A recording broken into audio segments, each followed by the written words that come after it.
에베소서 4장 3절 말씀입니다. 한 절만 볼 텐데요. 같은 목소리로 한번 읽도록 하겠습니다. 시작. 화평에 매는 띠로 성령이 하나 되게 하신 것을 힘써 지키라. 아멘. 어떤 청년이 있었는데 실화는 아니고 예화입니다. 어떤 청년이 교회가 마음에 안 들었어요.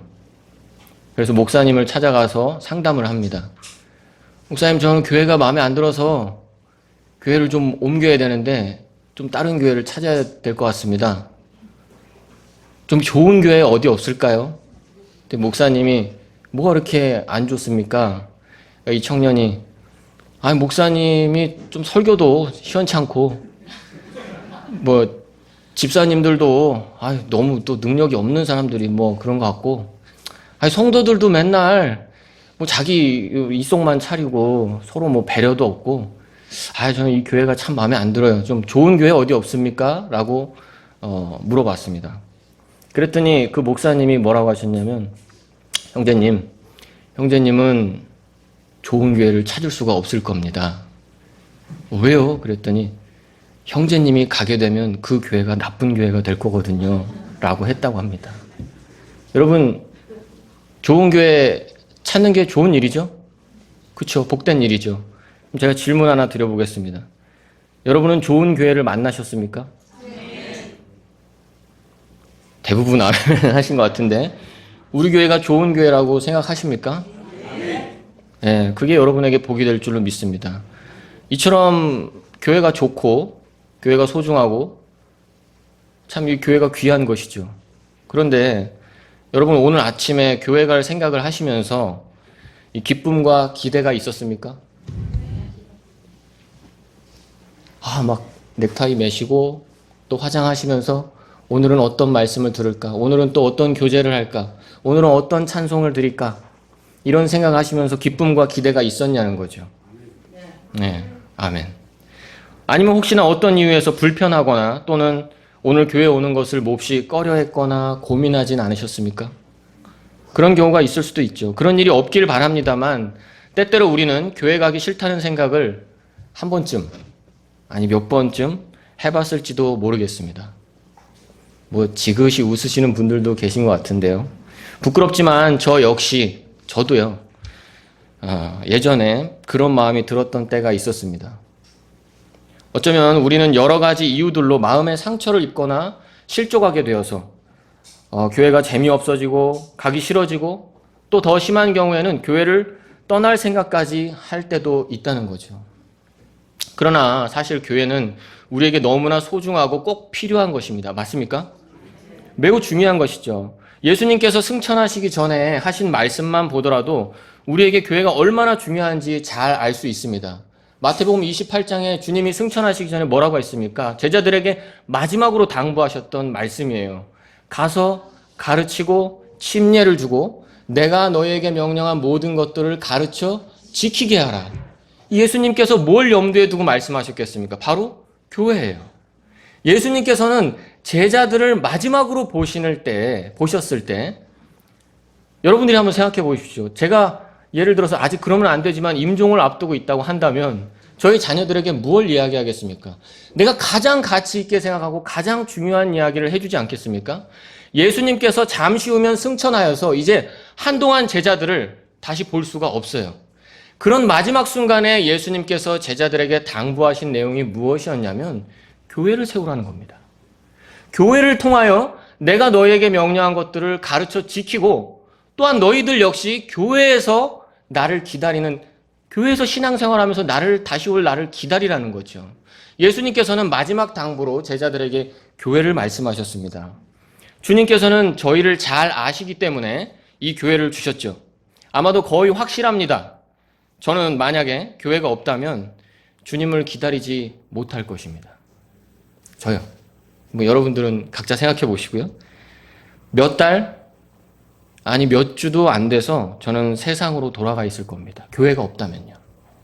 저는 그렇게 생각을 합니다. 교회의 소중함에 대해서는 너무나 많은 설교에서 다뤄왔기 때문에 제가 이 정도만 말씀을 드리고 여기서 말씀을 드리겠습니다. 문제는 주님께서 주신 이렇게 소중하고 꼭 필요한 교회인데 도대체 어째서 어떤 때는 재미없고 짜증나고 가기 싫고 때로는 떠나고 싶은 마음이 생기느냐는 거죠. 제 경험과 또 하나님께서 저에게 가르쳐 주신 말씀을 통해 얻은 결론은 왜 그런 마음이 드느냐? 그것은 바로 제가 교회에 대해서 잘 몰랐기 때문입니다. 교회가 뭔지, 교회가 어떤 곳인지 잘 모른 채 신앙생활을 했었기 때문에 그런 마음이 들 수 있다는 거죠. 교회가 무엇인지 수많은 설교를 통해 들어도 교회가 무엇인지 잘 모르고 다녔기 때문에 때때로 그런 마음이 들 때가 있었습니다. 문제는 그런 상황에 이르게 되면 나 자신도 영적인 침체를 겪고 또는 막 병들어서 힘든 것 같은 그런 삶을 살 수가 있습니다. 그렇지만 나 자신이 병들어서 영적인 침체를 겪으면 결코 나 혼자의 문제로 끝나는 것이 아닙니다. 여러분 한 사람 한 사람이 영적인 침체, 정말 이렇게 신앙생활하면서 병드는 것처럼 생활을 하게 된다면 그건 단지 여러분만의 문제가 아니라 내가 속한 교회에 큰 영향을 미칠 수가 있다는 거죠.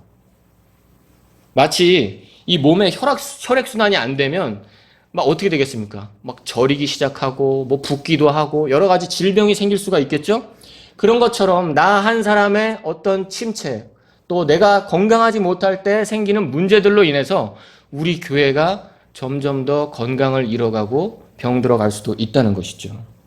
이 모든 것이 교회를 정확하게 알지 못할 때 생길 수 있는 문제들입니다.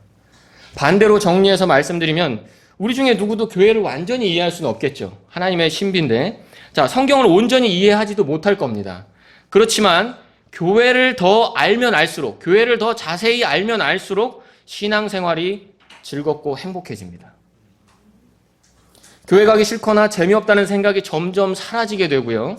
교회만 오면 마음이 즐겁고 행복해질 수 있습니다. 교회가 무엇인지 더 깨닫게 시작한다면요. 물론 우리가 이렇게 뭐 행복하고 교회를 잘 알더라도 때때로 우리의 여전히 육신이 있기 때문에 육신적인 문제로 인해서 개인적인 어려움으로 힘들어할 때도 있을 겁니다. 우리가 교회를 알지만 여러 가지 내가 겪는 문제들 때문에 힘든 상황을 겪을 수도 있다는 거죠. 하지만 그렇게 되는 순간이 있을지라도 여러분이 교회를 정확하게 안다면 더 빨리 회복될 수 있는 걸 경험하실 수 있을 겁니다. 왜냐? 여러분 혹시 어떤 문제가 있었는데 힘들게 교회를 왔어요. 힘들게 교회를 왔는데 그래 오늘 오길 잘했다 이런 생각으로 돌아가 보신 적 있죠? 많이 있으실 거예요.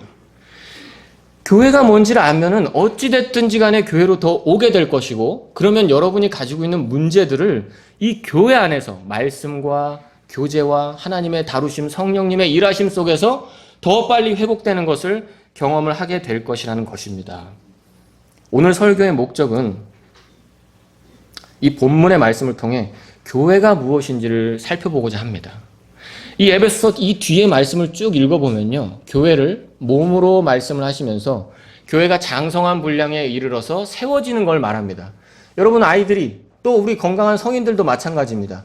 우리가 몸을 똑바로 세우고 더 성장하려면 어떻게 되죠? 몸이 건강해야 되겠죠. 이 교회도 마찬가지예요. 우리 교회도 더 세워져서 주님의 장성한 분량에 이르려면 우리 교회가 건강한 교회가 되어야 된다는 거죠. 여러분 우리 교회가 건강한 교회가 되길 원하십니까? 그렇다면 우리가 이 교회에 대한 생각을 다시 한번 점검해 볼 필요가 있습니다. 교회가 어떤 곳인지 오늘 말씀을 통해서 우리가 정확하게 찾아보고 그리고 나서 우리가 더욱더 건강한 교회가 되기를 원한다는 것이죠. 그래서 오늘 말씀을 통해서 우리는 교회가 어떤 곳인지 세 가지로 살펴보도록 하겠습니다. 첫 번째로 교회가 어떤 곳인지, 교회가 어떤 곳이냐. 첫 번째는 바로 교회는 성령이 하나 되게 하신 곳이라는 겁니다. 뭐라고요? 성령이 하나 되게 하셨다. 지금 사도 바울은 에베소 교회에게 보내는 편지에서 이방인인 그들이 어떻게 구원받았으며 또한 전혀 어울릴 수 없었던 사람들이 어떻게 하나가 되었는지를 앞선 2장, 3장을 통해서 설명해 주고 있습니다. 2장 1절을 잠깐 보시면 에베소 교회 성도들에게 말씀하시죠. 범법과 죄들 가운데 죽었던 너희라고 말씀합니다. 이런 사람들이 어떻게 구원을 받았는가? 감히 하나님을 향해 고개를 들 수 없었던 사람들인데 어떻게 이렇게 큰 은혜 속에서 구원을 받았느냐? 오늘 아침에도 들으셨죠? 2장 8절 9절을 한번 다시 보겠습니다. 2장 8절 9절입니다. 다 같이 시작.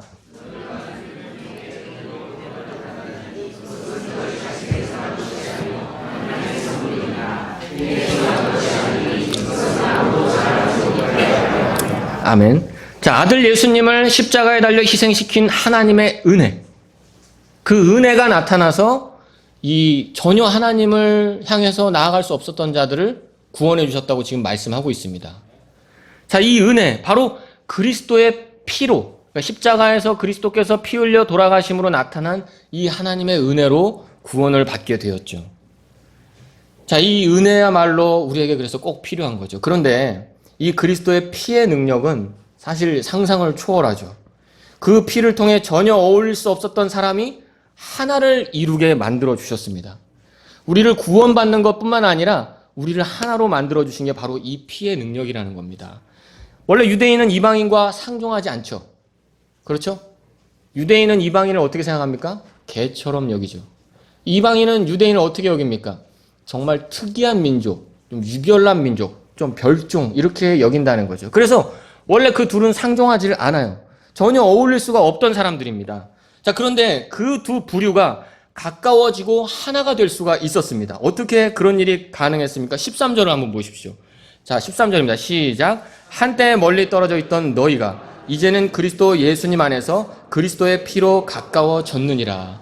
물론 죄인인 우리들이, 개개인인 우리들이 하나님께 그리스도의 피를 향해 나아갈 수가 있게 되었죠. 그렇지만 피의 능력은 그것만이 아닙니다.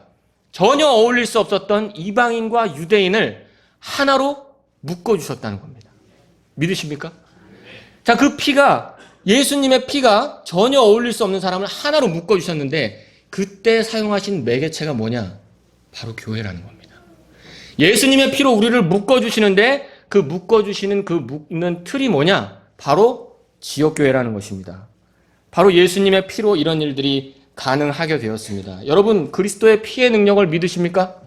로마서 3장 25절에는 이런 말씀이 있습니다. 그분을 하나님께서 그분의 피를 믿는 믿음을 통한 화해연물로 제시하셨으니, 성경은 분명 우리에게 예수님의 피를 믿는 믿음에 대해서 말씀을 해주고 있습니다. 여러분, 예수님의 피를 믿으시나요?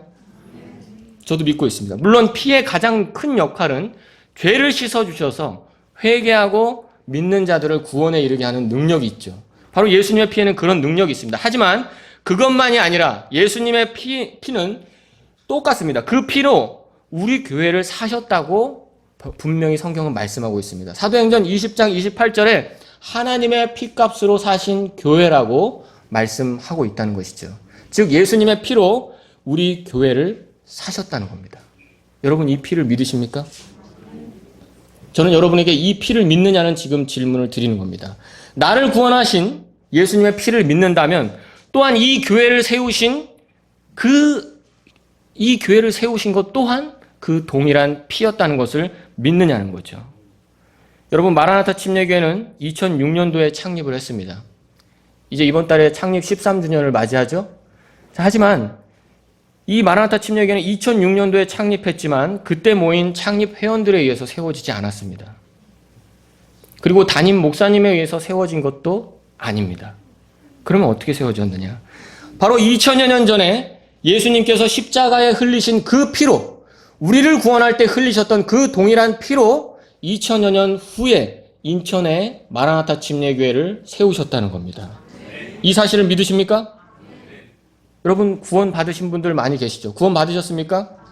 어떻게 구원 받았습니까? 우리가 구원 받은 것을 어떻게 말할 수 있습니까? 예수님의 피 때문에 구원 받았다고 할 수 있겠죠. 정말 대단한 구원입니다. 놀라운 일이죠.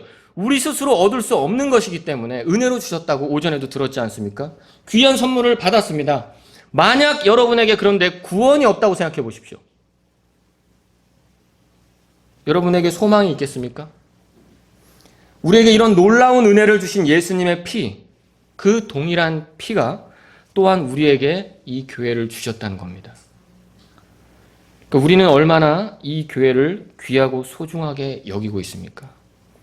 만약에 여러분에게 구원이 취소된다는 말을 누가 한다고 해보십시오. 무슨 말입니까? 나 예수님의 피가 있는데요 라고 하겠죠? 여러분이 구원이 취소된다면 어떻게 생각하시겠습니까? 펄쩍 뛰겠죠? 놀라시겠죠? 말도 안 된다고 소리칠 겁니다. 그런데 그 동일한 피가 이 교회를 세우셨는데, 이 교회를 사셨는데, 우리는 교회가 위태로운 일을 당하거나 위협을 당할 때 얼마나 펄쩍 뛰면서 놀라고 있습니까? 이렇게 소중한 예수님의 피를 통해 세워진 우리 교회인데 하나님 아버지의 뜻에 따라 아들 예수님의 순종과 희생을 치르시고 또한 성령님께서 권능으로 일하셔서 우리가 교회로 모일 수 있게 해주셨습니다. 분명히 성령님의 권능이 있어요. 18절에도 보시면 그분을 통하여 우리들이 한 성령을 힘입어 아버지께로 나아감을 얻나니, 이제 교회는 성령님을 통해 하나가 되어서 아버지께 나아간다는 겁니다. 이 교회에서는 성령님이 일을 하시는데 이 교회 안에서 일을 하시는 성령님께서 우리를 아버지께 같이 나아가도록 이끌어 주신다는 말씀입니다. 성령이 하나 되게 하셨다고 우리에게 분명히 오늘 4장 3절에도 말씀을 해주고 있습니다. 즉 우리 모두가 이 교회의 하나가 될 때, 우리가 이 교회로 하나가 될 때 누가 일을 하셨다는 겁니까? 성령님께서 일을 하셨다는 겁니다. 성경은 이 사실을 고린도전서 12장 18절에 이렇게 말씀합니다. 그러나 이제 하나님께서 친히 기뻐하시는 대로 지체들을 곧 그것들 각각을 몸 안에 두셨느니라. 그렇다면 우리가 내릴 수 있는 결론은 이겁니다. 저와 여러분뿐만 아니라 누구든지 이 교회에 더해졌을 때, 오늘도 감사하게도 또 한 분의 지체를 우리가 또 지체로 더해지는 일을 하나님께서 허락하셨는데, 누구든지 이 교회에 더해졌을 때, 우리가 이렇게 하나로 모이게 해 주셨을 때 그 사람을 더해 주신 분, 우리를 더해 주신 분은 누구라고요? 성령님이신 거예요. 성령님. 우리가 생각하기에는 내가 자의로 서명하고 여기 간증하고 입회했다고 생각할지도 모릅니다. 하지만 오늘 말씀을 보니까 내가 서명해서 지체된 것이 아니라 어떻게 해요? 성령님께서 나를 이 교회 안으로 넣어주셨다는 것을 알 수가 있습니다. 마치 여러분이 구원받을 때를 한번 생각해 보십시오. 하나님의 은혜 몰랐죠, 우리. 하나님 어떤 분인지도 잘 생각도 안 했었죠. 그런데 구원의 문이라는 것을 딱 열고 들어왔을 때 여러분이 지난 삶을 딱 이렇게 되돌아보면 어떻습니까? 하나님께서 나를 이때 이렇게 해서 여기까지 인도하시고 나를 구원해 주셨구나 하면서 더 나아가서는 어떻습니까? 창세전에 나를 기억하시고 나를 사랑하시고 나를 구원하시려고 모든 것을 허락하신 하나님에 대해서 여러분 찬양하고 계시지 않습니까? 똑같은 겁니다. 우리가 내 스스로 어떻게 보면은 입회했다고 생각할 수도 있어요. 그런데 내가 딱 입회를 해서 이 교회 안에 들어오고 나면 그 뒤를 한번 돌아보십시오. 하나님께서 나를 이렇게 이끄셔서 내가 저기도 가서 기웃거리고 이곳에 가서도 막 힘든 일 겪고 저기 가서 낙심도 하고 이렇게 뒹굴기도 했지만 주님께서 나를 이곳에 이끄셔서 이 마라나타 침례교회의 지체가 되게 하셨구나. 나를 여기에 한 몸이 되게 하셨구나라고 느끼지 않습니까? 깨닫지 않습니까? 바로 그런 것과 같다는 거죠. 자, 이렇게 우리가 결코 내 의지만 가지고 이 교회에 더해진 것이 아니라는 겁니다. 성령님께서 우리를 교회로, 지역교회로 하나 되게 만들어 주셨다는 겁니다. 여러분 영화나 드라마에서 이런 대사 들어본 적 있을 겁니다. 들어올 때는 마음대로 들어와도 나갈 때는 마음대로 못 나가지. 그런 얘기 들어보셨죠? 이거 조금 잔인한 얘기일 수도 있는데 폭력 조직 같은 데 있죠. 조폭. 그런 데서는 한번 들어가면 나오기가 쉽습니까? 나가려면 어떻게 하라 그러죠? 하나 내놓고 가라 그러죠. 예? 하나 내놓고 가라 그러죠? 그런 일이 있다는 거죠. 하물며 정말 세상에서 가치 없고 그런 조직과 모임에서도 들어오고 나가는 데 있어서 절차가 있고요. 나갈 때 어려움들이 있다는 겁니다. 어렵게 들어간 모임일수록 한 번 가입된 모임에서 탈퇴하는 데 많은 어려움이 있습니다. 그렇다면 교회는 어떻습니까? 교회 지체로 더해진 것이 인터넷 사이트 가입하는 거 그런 건 아니지 않습니까? 예수님의 피로 세워지고 성령님에 의해서 더해졌다고 믿는 믿음이 있다면, 적어도 예수님의 피에 대한 그런 믿음이 있다면 어떻게 이 교회를 떠나는 문제를 인터넷 사이트 회원 탈퇴보다 더 가볍게 여길 수가 있습니까? 정말 마음 아픈 얘기입니다. 이건 그리스도인에게 절대로 일어나서는 안 되는 일입니다. 교회를 들어오고 나가는 문제는 그렇게 가벼운 문제가 아니라는 겁니다. 왜요? 성령님께서 넣어주셨기 때문이죠. 내가 내 자의로 했다면 그렇게 할 수도 있겠죠. 그렇지만 성령님께서 나를 이 교회에 더해주셨다고, 오늘 말씀처럼 교회는 성령님께서 하나 되게 하셨다고 믿는 믿음이 있다면, 더 거슬러 올라가 그리스도의 피에 대한 믿음이 있다면 교회를 떠나는 문제, 교회를 들어오는 문제를 결코 가볍게 생각할 수는 없다는 겁니다. 이건 정말 우리에게 일어나서는 안 되는 일입니다. 예수님의 피를 믿고 성령님이 나를 이분들과 하나 되게 하셨다고 믿는 믿음이 있어야 되겠죠. 그런 믿음이 있어야지만이, 그런 믿음이 우리에게 있어야지만이, 여러분 입회할 때 교회 협약 다 읽어보실 거예요. 우리 매년 읽어보는데 교회 협약에 뭐라고 나옵니까? 이 교회의 예배, 규례, 치리와 가르침을 지지하고 따르며 본 교회를 사람이 만든 어떤 조직과 제도보다 상위에 두어 으뜸으로 여긴다. 여러분 이거 다 합의하셨죠? 서명하시고 들어오셨죠? 이거 싹 숨기고 몰래 이거 안 알려주고 입회하신 분 있습니까? 다 이거 읽어보셨죠? 어떤 조직과 모임보다 이 교회를 상위에 둔다는 겁니다. 무슨 얘기입니까? 여러분의 직장, 여러분이 속한 모임, 어떤 사회 조직 단체 모임보다 이 교회를 상위에 둔다는 것이죠. 여러분이 속한 어떤 모임에서 들어오고 나가는 데 있어서 그냥 이렇게 손바닥 뒤집듯이 쉽게 할 수 있는 그런 모임이 있습니까? 하물며 교회는 어떻겠습니까? 우리가 성령이 하나 되게 하셨다는 것을 믿는다면 오늘 말씀이 그거예요. 교회가 어떤 곳이냐? 성령님이 넣어주신 곳이라는 거예요. 성령님이 하나로 묶어주신 곳이라는 겁니다.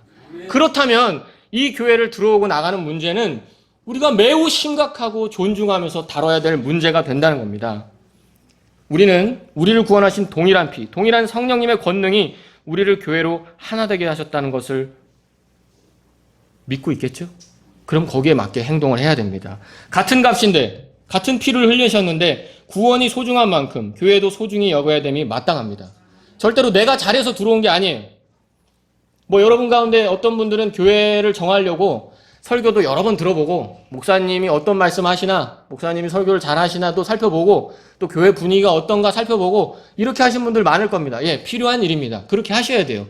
교회를 정하는 게 중요하기 때문에 그렇죠. 그런데 그렇게 해서 들어왔을지라도, 여러분이 꼼꼼히 살펴보고 체크해서 이 교회가 맞다 해서 들어왔을지라도 내가 잘 선택한 것이 아니라 누가 넣어주셨다고요? 성령님이 넣어주신 거예요. 교회는 그런 곳입니다. 교회는 성령님께서 하나 되게 하신 곳입니다. 우리가 그렇게 여기고 이 교회에서 신앙생활을 해야 된다는 것이죠. 여러분, 칭의라는 거 아시죠? 칭의에 대해서 들어보실 겁니다. 칭의가 무엇입니까? 의롭다고 여겨주는 거죠. 죄가 없다는 얘기가 아니에요. 그거는 무죄 판결을 받았다는 법정 용어죠. 죄는 있지만 없는 것으로 간주해 주는 겁니다. 예. 왜요? 예수님께서 대신 담당하셨기 때문이죠. 그래서 이 칭의의 교리가 우리에게 매우 중요한데, 정확하게 구원받는 사람, 즉 이 칭의의 교리를 정확하게 이해한 사람들은 어떻게 해야 될까요? 구원파처럼 나 이제 더 이상 죄랑 상관없어 이런 태도를 취할까요? 아니죠. 그저 용서받은 죄인입니다 라는 마음으로 하나님 앞에 납작 엎드려서 주님 앞에 매번 나아가겠죠. 어떻게 고개를 빳빳이 들고 나가겠습니까? 마찬가지예요. 우리가 이 교회로 하나가 된 것, 즉 지체가 되었다는 것이 성령님에 의해 누리게 되었다. 성령님께서 나를 여기에 던져주셨다. 성령님께서 우리를 하나로 묶어주셨다. 이 믿음을 우리가 갖는다면, 교회가 이런 곳이라는 생각을 우리가 갖는다면, 이 문을 열고 들어올 때마다, 경배에 참여할 때마다, 이 지체 간의 모임에 참여할 때마다 우리는 아마 황송한 마음이 들게 될 겁니다. 어떤 분은 그런 고백을 하십니다. 황송하다고. 그런데 어떻게 그 일이 가능했습니까? 내가 잘나서 들어왔으면 고개 빳빳이 들고 다녀도 되죠. 그러나 나는 아무 가치가 없고 나는 아무 자랑할 것이 없지만 오늘 아침에 말씀한 것처럼 은혜로, 똑같은 은혜예요. 예수님의 피가 우리를 하나로 묶어주시고 교회로 만들어주셨다는 겁니다. 그렇다면 그 은혜를 인정하고 그 은혜를 믿는다면 우리가 교회에 올 때 황송한 마음, 감사한 마음, 어떻게 하면 내가 정말 이 다윗의 고백처럼 주의 집에 문지기라 되었으면 하는 그런 심정으로 이 교회에 더 나오게 된다는 거죠. 교회는 바로 그런 곳입니다. 두 번째입니다. 오늘 말씀을 통해 알 수 있는 교회는 어떤 곳이냐? 교회는 화평의 매는 띠로 연결된 곳입니다. 뭐라고요? 화평의 매는 띠로 연결된 곳입니다. 성령님께서는 우리를 하나로 묶어서 교회를 이루게 하셨죠. 본문에서는 오늘 4장 3절에 화평의 매는 띠로 그렇게 하셨다고 말씀합니다.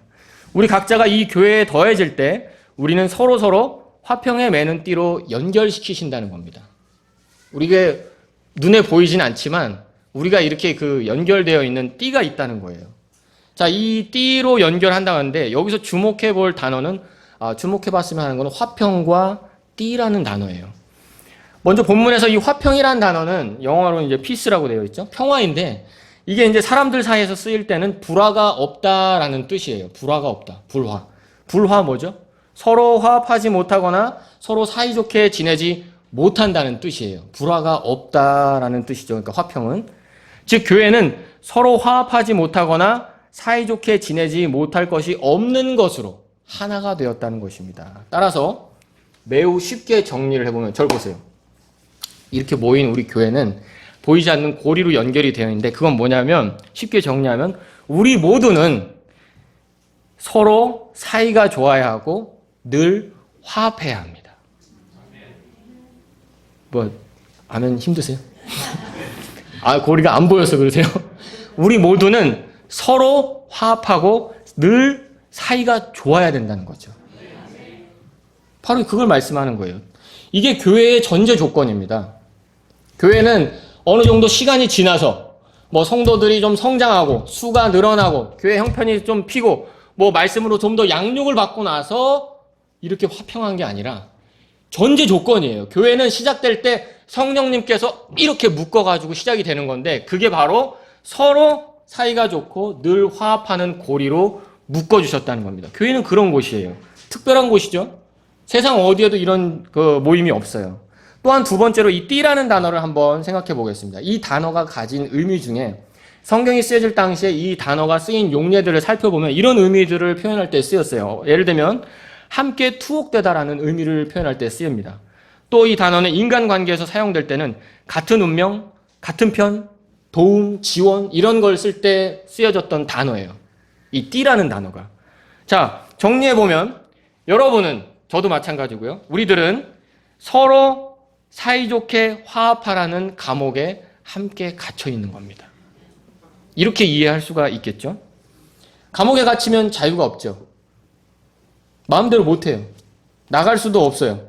지금 에베소 교회는 서로 성령님에 의해서 서로 화합하라는 감옥에 투옥된 것이다 라는 의미로 받아들일 수 있다는 겁니다. 이게 재밌어요. 왜냐? 4장 1절에 보면 사도 바울이 뭐라고 하냐면 그러므로 주의 갇힌 자 된 내가 너희에게 간청하노니 라고 표현해요. 말씀하고 있죠? 그러니까 사도 바울은 실제로 투옥도 당하고 하긴 했지만 지금 주의 갇힌 자라고 자기 자신을 표현합니다. 그러면서 3절에는 뭐라고 이야기하는 거냐면 너희들은 서로 사랑하고 서로 화목하고 불화하지 않는 감옥에 갇혀 있다. 이렇게 말하는 것과 같다는 거죠. 그러니까 교회는 그런 곳입니다. 마음대로 어떻게 이 서로 화합이라는 감옥에 투옥된 거죠. 만약 이것을 어긴다면, 그러니까 지체하고 사이좋기 싫어요. 화합하기 싫어요. 이런다면 어떤 것과 같겠습니까? 마치 이것은 탈옥을 시도하는 것과 같은 일이 된다는 것이죠. 교회는 이런 곳이기 때문에 2절에서 말씀하는 모든 겸손과 온유와 오래 참음으로 사랑 안에서 서로 참아주며 이런 일들이 어떻게 가능하겠습니까? 아니 유대인과 이방인처럼 전혀 상종하지 않을 법한 사람들이 이렇게 모여서 묶였는데 이런 게 어떻게 가능하겠습니까? 성령님께서 이 연결고리로 우리를 묶어주셨기 때문에 이러한 일들이 가능한 거라는 거죠. 이 화평에 매는 띠가 없이는 절대로 있을 수가 없는 일이라는 겁니다. 자, 성령님께서 교회를 하나 되게 하시고 화평에 매는 띠로 교회를 이끄시기 때문에 교회는 우리 서로가 사랑 안에서 참고 또 같이 걸어갈 수가 있는 겁니다. 따라서 우리들도 성령님께서 나를 이 교회에 더해주셨다고 또 나를 지체들과 같은 운명에 처하게 해주셨다고 그런 믿음을 갖게 된다면 교회가 이런 곳이구나 라는 생각을 정말 오늘부터 다시 하게 된다면 어떻게 될까요? 이 화평에 매는 띠를 존중해야겠죠. 지체와 화합하고 사이좋으려고 해야 되겠죠. 그래서 우리가 성령님께 순종하기만 한다면 적어도 주님께서 허락하신 이 화평에 매는 띠를 순종하면서 따라가기만 한다면 적어도 그렇게 하기만 한다면 우리는 계속해서 이 교회와 함께 갈 수가 있는 것입니다. 성령님께서 제공하신 띠는 우리를 같은 운명, 같은 편으로 만들어주셨기 때문이죠. 우리는 같은 운명이에요. 여기는 전쟁터란 얘기 많이 들으셨죠? 그리스도인은 군사다. 지금 우리는 영적인 싸움을 하고 있다. 이런 얘기 설교나 책에서 많이 읽어보셨을 겁니다. 뭐 말로만 하고 이걸 막연히 그냥 추상적인 얘기로 생각하지 마십시오. 정신을 차리고 깨어있으라고 명령하신 주님의 말씀에 경각심을 갖고 우리는 살펴볼 필요가 있습니다. 여러분 한번 주위를 둘러보고 생각해 보세요. 지금 이 시간에도, 지금 이 순간에도 이 마라나타 침례교회를 위협하고 흩으려는 시도들이 얼마나 많은지 여러분 보이지 않으십니까? 이 띠를 자꾸만 끊어버리려고 하고 여기서 뛰쳐나가려고 하고 우리를 거기서 그 띠에서 떨어져 나가게 하려는 그런 사악한 시도들이 얼마나 많은지 여러분 보이지 않으십니까? 우리는 이 문제에 경각심을 가져야 됩니다. 진짜 여러분이 전쟁터에 있다고 생각하십니까? 전쟁에서 제일 중요한 게 무엇이죠? 우리 군대에 다녀온 형제님들은 잘 아실 텐데 피와 식별입니다. 누가 적인지를 제대로 알아야 돼요. 적이 누군지를 모르고 막 총 쏴대면 어떻게 되죠? 그냥 우리 편도 다 죽는 거예요. 적이 누구인지를 아는 것이 전쟁에서는 매우 중요합니다. 이게 착각하면 큰일 나죠. 교회는 무엇입니까? 지금 이렇게 모인 우리, 이 모임, 이것이 교회 아닙니까? 이 지체와의 모임이 교회 아닙니까? 여기에 모인 우리가 교회라면 우리는 같은 운명, 같은 편인 것입니다. 적이 누구인지, 우리의 싸움이 누구와의 싸움인지 우리는 명확하게 할 필요가 있습니다. 혈과 육에 속한 싸움이 아니라 우리의 대적, 누구죠? 마귀와의 싸움입니다. 마귀와의 전쟁을 해야 할 교회 안에 지체 간의 불화나 다툼이 있다면 우리를 교회로 이끌어서 하나로 묶어주신 이 성령님께 도전을 하고, 잘 들으세요. 만약 우리가 지체들과 불화하고 화합하려고 하지 않는다면 우리를 하나로 묶어주신 성령님께 도전을 하고 탈옥을 시도하는 것과 같은 무모한 일임을 깨달을 수 있기 바랍니다. 제 말씀이 아니에요. 교회는 이런 곳이라고 지금 말씀하고 있습니다. 이 띠로 하나로 묶으셨기 때문이죠. 서로 화합하고 서로 하나가 되고 서로 불화가 없이 하나로 묶어주셨기 때문이죠. 누가요? 성령님께서. 그렇기 때문에 이렇게 하지 않는 건 성령님께 도전을 하는 거죠. 이 띠를 풀어버린다면 성령님께 반대를 하는 일을 하는 것입니다. 이 띠를 풀어버리려고 하지 마십시오. 마귀에게 속으면 안 됩니다. 여러분, 교회가 이런 곳이에요. 그렇기 때문에 교회를 떠나는 문제는요, 매우 심각한 겁니다. 제가 성경을 읽어보고, 물론 제가 많이 알지는 못하지만 더 읽어보고 또 설교 말씀도 듣고 책도 보고 하면 할수록 교회를 떠날 수 있는 이유는 제가 보니까 한 3가지 정도 되는 것 같아요. 첫 번째는 우리가 죽었을 때, 육체적으로 주님이 우리를 부르셔서 이제 수고를 끝내라고 하실 때 이 교회를 떠나게 됩니다. 두 번째는 뭐예요? 내가 파송될 때, 우리 김성원 목사님처럼 다른 곳의 교회를 세울 때. 세 번째 하나를 더 들자면 시집 갈 때. 예를 들면 우리 교회도 이제 다른 교회에서 신실하게 계속 섬기시다가 이렇게 왕림하신 분들이 있잖아요. 우리 송상경제님 같은 경우에 큰일 하셨는데, 네. 이런 경우는 교회를 떠날 수 있겠어요. 왜냐면 남편하고 같이 믿음을 생활을 해야 되니까. 따로 다닐 수 없잖아요. 그렇죠? 근데 이 3가지 말고는 교회를 떠날 만한 이유가 없어요. 물론 여러분들이 이 말씀을 드리면 직장이 옮기거나 또 지방으로 발령이 나거나 또는 몸이 아파서 어디 가서 요양을 하거나 그런 이유들도 있을 겁니다. 그런데 그런 경우는요, 그분이 그냥 아예 교회를 떠나려고 할까요? 둘 중에 하나를 선택하시겠죠. 직장을 옮기든지, 적어도 간다면 어쩔 수 없이 갈 수는 있습니다. 그런데 어떻게 해요? 다시 여기 올 생각을 하고 가신다는 거죠. 그러니까 제가 말씀드린 거는 이 교회를 박차고 그냥 이 연결고리를 끊고 내가 나가버릴 수 있는 이유는 없다는 겁니다. 그러니까 여러분, 정말 이 교회를 떠나고 싶으시면은 나를 어디 파송해달라고 기도를 하시는 게 더 빠를 수도 있어요. 네. 주님이 또 아십니까? 또 그 응답을 들어주실지. 그렇지만 제가 봤을 때는 그 기도를 하면서 싸우면 하나님께서 말씀으로 또 가르쳐 주실 거라고 믿습니다. 예. 이렇게 교회는 성령님께서 우리를 끊을 수 없는 연결고리로, 공동 운명으로 서로 화합하고 또 서로 불화가 없는 것으로 묶어주셨다는 것을 우리는 기억해야 합니다. 오늘 말씀이 그걸 보여주고 있죠. 어떻게 절하는 사람이, 만약에 이 고리가 없다면 여러분들 어떻게 절하는 사람을 용납하시겠어요? 제가 성격도 안 좋고 참 여러 가지 되게 좀 안 좋은 게 많은데 어떻게 저를 용납하시겠습니까? 이 고리가 있기 때문에 제가 또 여러분들에게 긍휼을 얻는 거 아니겠습니까? 교회에 구원받고 교회의 지체가 되고 나서 많이 훈련받고 많이 배워야지 서로 사랑하는 것이 아닙니다. 이런 사랑의 바탕이 되어서 교회는 세워지는 겁니다. 교회는 어느 정도 시간이 지난 다음에 이제는 좀 묶어줘도 되겠구나 하고 성령님께서 이 띠로 묶으시는 게 아니라 시작 단계부터 이 고리로 탁 묶어서 교회를 세우시는 거라는 거죠. 성령님께서. 그렇기 때문에 누구든지 이 교회에 더해지는 순간부터 이것을 명심해야 합니다. 이런 사랑이 바탕이 되어서 교회가 세워지고 지체들이 더해진다. 그래서 지체를 용서하지 못하거나 화해하려는 마음이 없다면, 혹시라도 우리 가운데 그런 마음이 있다면 성령님을 대적하는 것이고요. 또한 스스로를 속이고 자신의 존재 자체를 몸소 부정하는 일이 될 겁니다. 잘 들어보십시오. 여러분 아까 전에 서명하고 들어오셨다고 했죠? 그리고 성령님께서 여러분을 이 교회에 넣으실 때 여러분을 이런 연결고리로 묶으셨다고 말씀 들으셨죠? 교회는 이런 곳입니다. 그런데 만약 여러분이 여러분의 지체들과 나는 화해 못하겠어. 나는 화합 못하겠어. 난 저 사람 용서 못하겠어. 이런 마음이 혹시라도 있다면 여러분 스스로를 속이는 거예요. 여러분 스스로를 속이는 거예요. 그리고 여러분의 존재 자체를 부정하는 거예요. 왜냐? 교회는 이게 기본 조건인데 그렇게 못하겠다는 건 나를 부인하는 일 아닙니까? 그렇기 때문에 교회는 성령님의 뜻에 따라 꼼짝없이 서로 사랑하는 공동 운명체임을 늘 기억해야 합니다. 오늘 말씀을 통해 얻을 수 있는 세 번째, 교회는 어떤 곳이냐? 교회는 세 번째로 성도들의 노력이 필요한 곳입니다. 뭐라고요? 성도들의 노력이 필요한 곳입니다.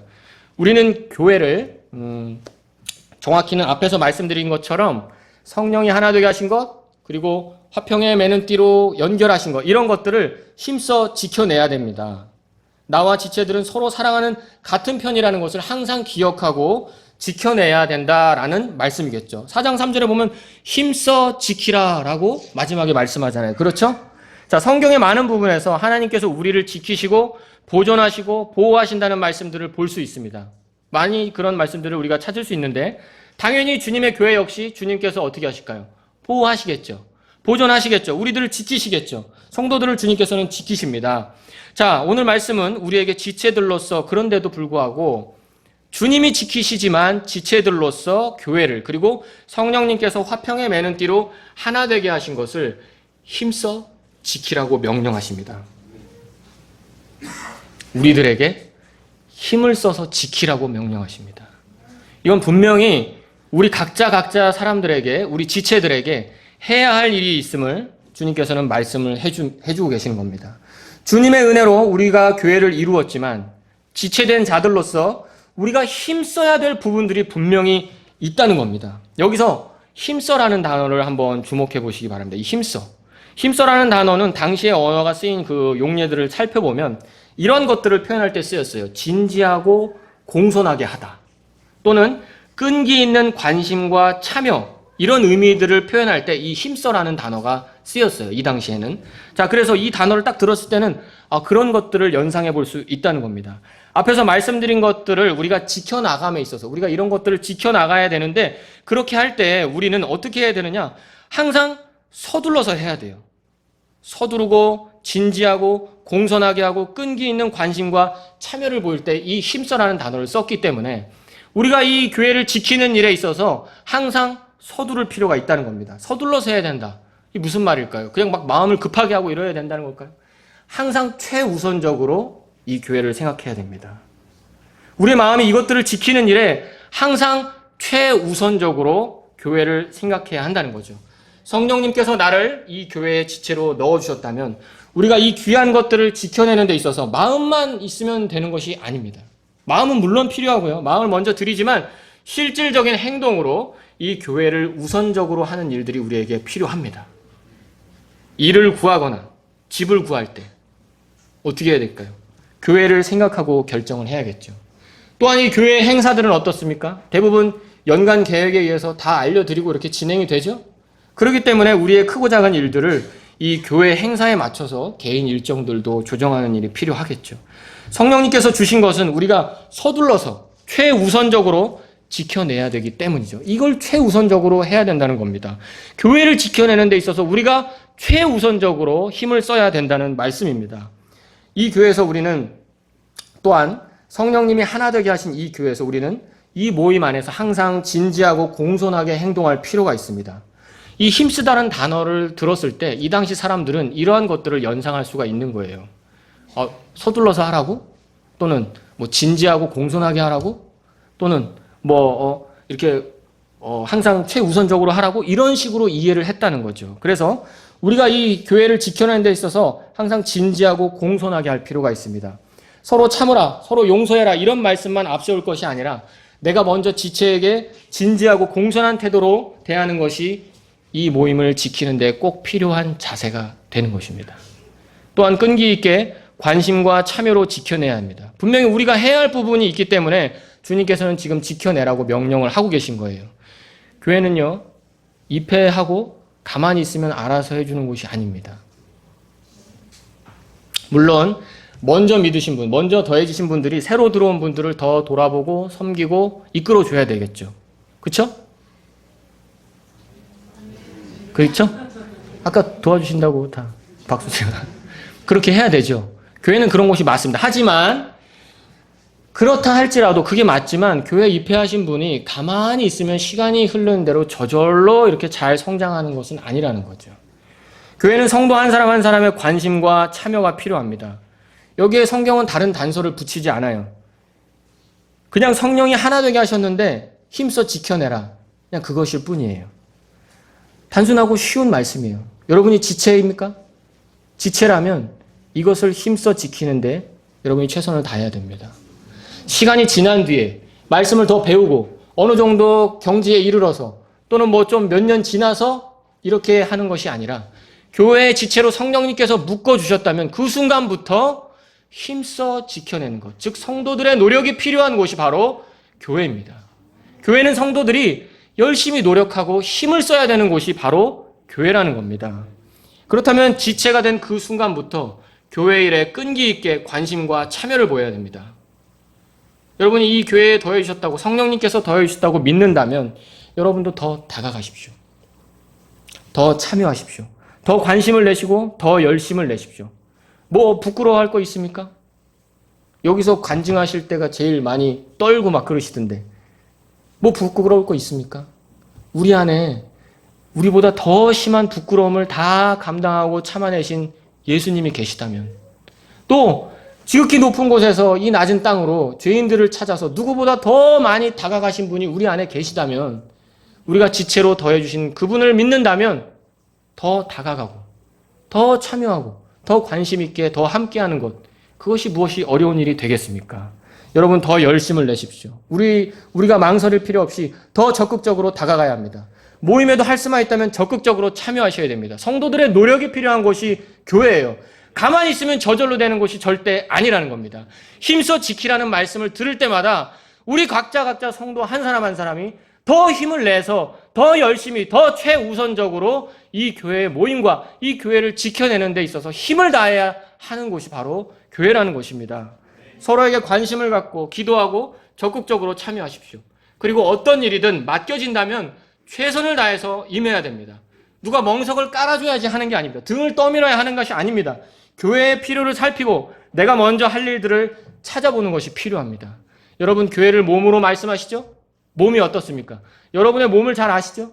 뭐가 날라오면은 눈꺼풀이나 이게 손이 생각하고서 막을까 말까 고민하다가 이렇게 막습니까? 자동적으로 막죠. 여러분 어떻습니까? 여러분의 몸이 뭘 생각하고 반응하지 않는 것들이 많이 있습니다. 자동적으로 가는 것이 많이 있죠. 여러분 레몬을 주면 어떻습니까? 침이 나올까 말까 생각하고 나옵니까? 그냥 그러지 않아도 저절로 나오지 않습니까? 마찬가지입니다. 이 교회에서 우리가 지체라면 무슨 필요가 있나? 교회에 무슨 필요가 있을까? 내가 무슨 일을 할 수 있을까? 내가 어떤 필요를 담당을 할까 하는 것들을 우리 각자가 스스로 더 생각하고 힘써 지키려는 태도가 필요하다는 겁니다. 누가 왔어요. 아무도 관심을 갖지 않아요.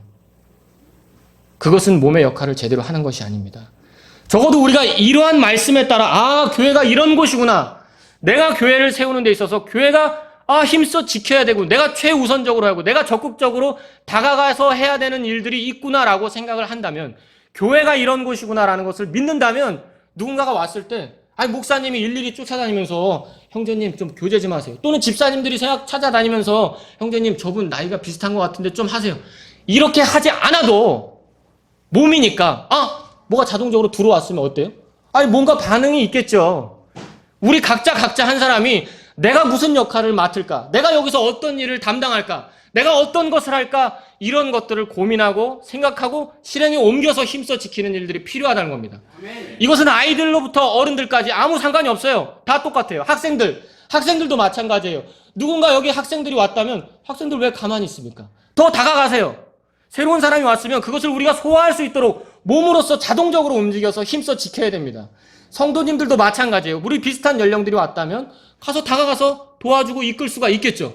또 하나 마찬가지예요. 어디 하나 휴지 하나 떨어져 있는 것이라도 내가 몸으로써 이 교회가 청결하게 되고 예배당을 깨끗하게 하고 싶다. 이런 마음으로 하나씩 줍고 이런 것들이 우리에게 필요하다는 겁니다. 그냥 가만히 앉아서 세월만 보내고 내가 그냥 여기 지체니까 알아서 되겠지. 이렇게 있다가 주님 만나겠지. 이런 곳이 교회가 아니라는 겁니다. 교회는 성도들이 힘써 지켜야 되는 겁니다. 분명히 성도들이 힘을 쓰고 해야 할 일들이 있는 곳이 교회입니다. 가만히 앉아서 말씀만 듣고 양육되고 좋은 것만 받아먹고 그런 곳이 교회가 아닙니다. 성도들 한 사람 한 사람이 힘을 써서 지켜야 됩니다. 이 모임을 지키기 위해 힘을 다해서 해야 되는 겁니다. 바로 교회는 우리 성도들의 노력이 필요한 곳입니다. 말씀을 정리하겠습니다. 사랑하는 성도 여러분, 우리는 오늘 말씀을 통해 교회가 무엇인지를 살펴봤습니다. 하나님께서 이 말씀을 저에게 주셨을 때, 좀 예전 일인데 저에게 주셨을 때 저는 신앙생활의 큰 전환점을 맞이할 수 있었습니다. 너무 감사하고 은혜가 되었죠. 교회가 무엇인지, 내가 어떻게 교회를 섬겨야 하는지, 지체들을 어떻게 섬겨야 되는지를 이 말씀의 복으로 주실 때마다, 물론 여전히 부족합니다. 하지만 계속해서 말씀으로 저에게 이런 가르쳐 주실 때마다 큰 은혜와 기쁨을 누리게 해주셨습니다. 또한 교회로 모이는 것이 매우 즐겁고 복된 일임을 깨닫게 해주셨습니다. 너무 즐거워요. 사실 여러분, 교회 생활이 순탄하지 않죠? 힘들 때가 있습니다. 여기서 훈련받는 것이 때로는 힘들고 우리에게 실족을 주는 일들이 많이 있습니다. 어떤 분들은 이렇게 얘기합니다. 교회가 더 어려워요. 교회가 더 상처를 많이 줘요. 교회가 더 힘든 일이 많아요. 이렇게 말씀하시는 거 들어본 적이 있습니다. 솔직히 저도 그랬습니다. 그리고 저도 성도님들에게 실수를 많이 하기도 했고요. 결례를 범하기도 하고 많은 어려움들을 드리기도 했습니다. 그리고 저도 누군가의 말로 상처를 받은 적도 있습니다. 하지만 교회를 알면 알수록, 하나님께서 저에게 교회를 가르쳐 주시면 가르쳐 주실수록 말씀을 통해 그러한 어려움이나 실족거리들을 내가 어떻게 헤쳐나가야 되는지를 하나님께서 깨닫게 해주신다는 거죠. 그래서 이 말씀을 통해 우리가 같은 믿음을 갖기를 원합니다. 교회는 예수님의 피로 사신 모임이죠. 나를 구원하신 그 피로, 그 똑같은 피로, 그 똑같은 은혜로 이 마라나타 침례교회를 세워주셨습니다. 교회는 예수님께서 가장 사랑하시는 모임이며 오늘 이 교회를 얻고자, 오늘 우리가 이렇게 모인 이 모임을 얻고자 예수님께서는 십자가에서 피 흘려 죽으심 앞에서도 매우 적극적이고 당당하셨습니다. 오늘 이렇게 모여있는 우리를 생각하시면서, 하나님이시기 때문에 오늘 이 모임, 이렇게 모인 모임을 아셨겠죠. 이 모임을 생각하시면서 기쁘게 그 고난을 순종으로 담당하셨다는 겁니다. 우리가 예수님을 사랑한다면, 성도 여러분, 예수님 사랑하십니까? 정말 예수님 사랑하십니까? 여러분, 예수님을 나의 주인으로 모셨습니까? 내가 그분의 종이라고 말씀할 수 있습니까? 그렇다면 그분의 신부이자 예수님이 가장 사랑하는 모임인 이 교회를 우리가 어떻게 대해야 마땅하겠습니까? 오늘 말씀을 보면 어느 교회나 이런 불화의 문제들이 있었던 걸 우리가 짐작해 볼 수 있어요. 사실 뭐 짐작 안 해도 다 알 수 있죠. 어느 교회나 이런 문제들이 있습니다. 그렇기 때문에 여기 보니까 뭐 참아주고 사랑하고 이런 당부를 하죠. 모든 겸손과 오래 참음과 온유와 오래 참음과 사랑 안에서 서로 참아주라고 말씀을 하지 않습니까? 이게 어려운 일일 수도 있어요, 우리에게. 어떻게 참고 어떻게 이걸 이겨냅니까? 어렵죠. 그래서 우리는 참지 못하고 서로 불화할 때가 있어요. 있었습니다. 그리고 좀 시간이 지나서 좀 더 나아가서 이제는 좀 예수님 보고 참아보자 이런 분들도 있어요. 주변에서 많이 들어본 말 중에 하나가 예수님 보고 신앙생활 해야지. 사람 보면 실족해. 그러면 안 돼. 많이 들어보셨죠? 이게 좋은 마음입니다. 좋은 태도예요. 당연히 예수님 보고 해야죠. 그런데 이게 자칫 잘못하면 어떻게 보면은 아우 내가 예수님 보고 참아준다. 그냥 그런 마음으로 변해서 그냥 예수님하고 나만 있으면 돼요. 그 사람은 예수님하고 나 사이에서는 그냥 왕따예요. 예수님 보고 신앙생활 해야지 이 말이 참 좋은 말인데 자칫 잘못하면 우리가 예수님하고 나만 있으면 돼. 저 사람은 필요 없어. 그냥 아예 상종 안 하는 것이 속 편하다라고 잘못된 생각으로 빠져들지는 않습니까? 그거 위험한 거예요. 만약 그랬다면 이제는 좀 더 적극적으로 오늘 말씀을 의지해서 예수님의 눈으로 우리가 교회를 보기를 바랍니다. 오늘 교회가 어떤 곳인지 가르쳐 주셨지 않습니까? 이 눈으로, 예수님의 눈으로 우리가 교회를 보기 원합니다. 예수님이 생각하시는 것처럼 생각하고 받아들여 보기를 원합니다. 여러분의 지체들을 볼 때 예수님의 눈으로 볼 수 있기를 원합니다. 예수님께서 이분들과 나를 하나로 묶어주시기 위해서 어떻게 했어요? 피 흘려 죽으셨어요. 우리 개개인을 위해서 죽은 것도 맞지만 나를 위해서 내 죄 때문에 피 흘려 죽으신 것도 맞지만 저와 여러분들을 특별한 관계를 갖게 하기 위해서 특별한 관계로 맺어주기 위해서 똑같은 피가 흘려졌다는 겁니다. 그렇다면 이 모임을 우리가 어떤 눈으로 바라보고 생각해야 되겠습니까? 여러분이 함께한 옆에 있는 지체들을 한번 보십시오. 한번 돌아보십시오. 지금 이 공간에 있는 우리의 모임에 있는 이 지체들을 생각해 보십시오. 이 지체들은 성령님께서 권능으로 이 교회에 넣어주신 분들입니다. 이러한 믿음으로 지체들을 대하게 된다면, 교회를 대하게 된다면 아유 내가 참아주지, 안 보면 그만이지, 이런 생각이 아니라 너무 소중하고 너무 귀하고 너무 값지고 너무 사랑스러운 그런 한 분 한 분으로 보게 해주신다는 거죠. 우리가 주님의 말씀에 순종해서 교회가 이런 곳이나 깨닫고 이런 곳이구나 하고 깨닫고 주님 말씀 앞에 우리 자신을 내려놓고 주님의 눈으로 교회를 바라보기 원합니다라고 내어드리기만 한다면 예수님께서 우리의 지체들을 그렇게 볼 수 있게 도와주신다는 거죠. 사랑하는 성도 여러분, 교회를 그리스도의 몸이고 우리를 지체로 하신 말씀을 생각해 볼 때 그런 말씀 나오잖아요. 교회가 몸이다. 결국 건강한 교회란 무엇이냐? 바로 지체인 우리 한 사람 한 사람이 이 성령님께서 세워주신 틀 안에서 이런 것을 깨닫고 하나가 되어요. 잘 녹아져야 됩니다. 완전히 조화를 이루어서 하나가 되어야 된다는 것이죠.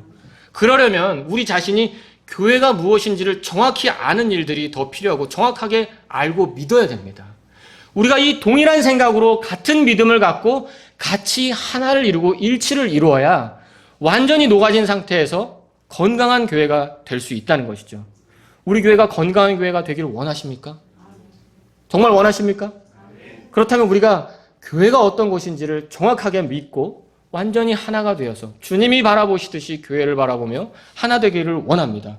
그렇게 되어야 우리 자신이 건강한 성도가 되어서 지체의 일부로서의 역할을 잘 감당할 수가 있습니다. 그렇게 돼야 우리 교회가 더욱 건강한 교회가 되고 이 뒤에 나오는 에베소 4장부터 나오는 그 말씀처럼 그리스도의 장성한 분량에 이르는, 그리고 교회가 더 든든하게 세워지는 그런 일들이 우리 교회에 있을 줄로 믿습니다.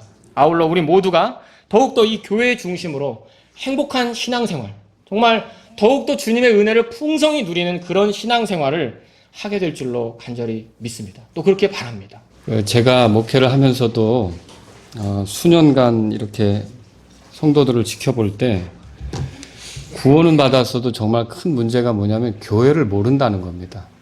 이 교회를 모르고서 지금 들으셨잖아요. 나를 구원하시기 위해서 흘리신 피가 이 교회를 만들기 위해서도 흘려졌다는 거예요.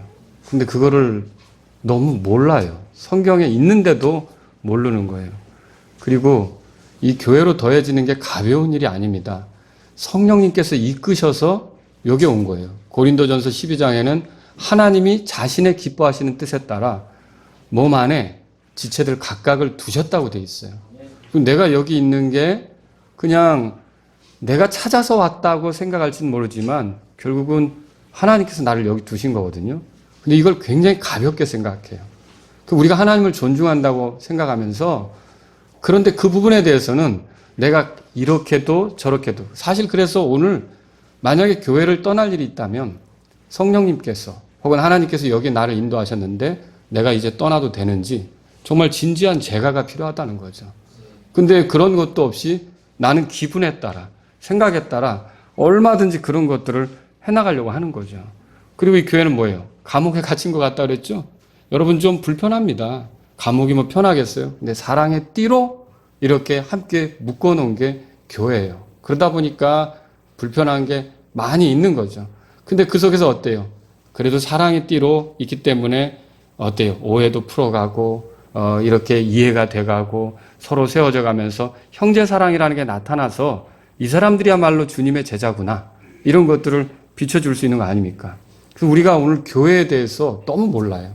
이게 성경을 통해 교회가 뭔지를 배워야 돼요. 가볍게 생각하는 게 문제라는 거죠. 오늘 이 말씀을 들으시면서 여러분 가운데 주님이 말씀하신 교회를 좀 저에게 가르쳐 주세요. 이런 분들이 있다면 오늘 이 시간 주님 앞에 여러분이 기도하는 시간을 가졌으면 좋겠어요. 그리고요, 아침에 제가 그 은혜에 대해서 말씀을 드렸죠. 여러분 그 은혜에 대해서 말씀드렸는데 좋은 교회를 얻는 것도 복이라고 믿으십니까? 네, 복이죠. 근데 이 좋은 교회를 우리에게 허락하시는 건 하나님의 은혜입니다. 근데 이 은혜는 우리에게 어떻게 옵니까? 우리가 은혜를 보는 눈, 우리가 은혜를 누리는 손, 이건 제가 뭐라 그랬죠? 믿음이라 그랬죠. 믿음은 가만히 있지 않습니다. 믿음은 어떻게 되냐면 이런 하나님의 말씀에 따라 내가 이제 교회를 가볍게 생각하지 말아야겠구나. 내가 이 교회 안에 있는 게 정말 귀한 일이구나. 내가 교회에서 뭔가 할 수 있는 대로 힘써야겠구나. 이런 것들이 바로 그 믿음의 표현이 되는 거죠. 믿음으로써 그런 교회를 누릴 수 있게 되는 거예요. 우리 다 같이 일어서시겠습니다. 오늘 이 말씀을 들으시면서 성령님, 제가 이렇게 얻게 하신 교회를 소중히 여기고 주님 섬기기를 원합니다. 그리고 가만히 있는 지체가 아니라, 왜냐하면 나를 떠나선 너희가 아무것도 할 수 없다는 말이 하지 말라는 말이 아니라 해라. 근데 나를 통해서 하라 그 말이거든요. 우리가 주님을 발견한 대로 주님이 우리에게 보여주신 대로 내가 지체들을 섬기겠습니다. 이런 분들이 있다면 이 시간 주님 앞에 나아가십시오. 주님, 제가 신실하게 교회를 섬기기를 원합니다. 이런 분들이 이 시간 주님 앞에 나아가십시오. 그리고 주님, 주님이 저와 화해를 이루신 것처럼 저도 성도들과 늘 화해를 구하면서 화평하게 되기를 구하면서 가기를 원합니다. 이런 분들이 있다면 이 시간 주님 앞에 나가십시오. 주님, 제가 가만히 있는 사람이 아니라 눈에 들어오는 대로 이제 내가 어떤 필요를 보는데도 우리가 하나님이 주신 기회를 따라 내가 신실하게 섬기기를 원합니다. 이런 분들이 있다면 이 시간 주님 앞에 나가십시오. 오늘 교회를 생각하면서 여러분이 주님 앞에 나가시면 좋겠습니다.